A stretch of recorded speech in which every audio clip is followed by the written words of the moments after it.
Informasi lain pemirsa, mencegah penyebaran penyakit mulut dan kuku hewan ternak, pemerintah Kabupaten Tulungagung, Jawa Timur menutup sementara pasar hewan. Penghentian aktivitas jual beli di pasar-pasar hewan di Tulungagung diberlakukan selama 2 pekan.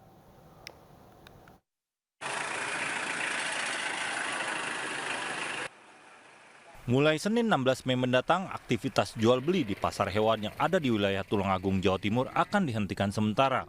Penutupan pasar hewan dilakukan hingga 29 Mei mendatang.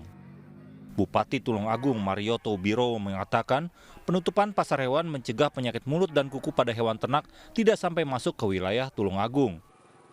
Terdapat 3 pasar hewan besar di Tulungagung, yakni Pasar Hewan Terpadu di Desa Sumberdadi, Kecamatan Sumber Gempol, Pasar Hewan Karangrejo, serta Pasar Hewan milik pemerintah Desa Kaliwungu, Kecamatan Ngunut. Pedagang hewan ternak di pasar tidak hanya berasal dari Tulungagung, melainkan juga dari luar kota.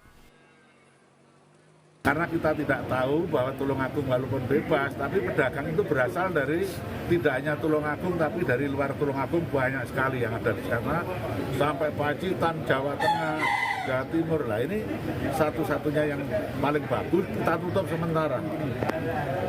Setelah kita tutup sementara ya, setelah itu karena inkubasinya lebih kurang 14 hari, kita lihat evaluasi perkembangan. Setelah itu bagi pedagang dari luar harus menunjukkan surat kesehatan dari kantor peternakan masing-masing.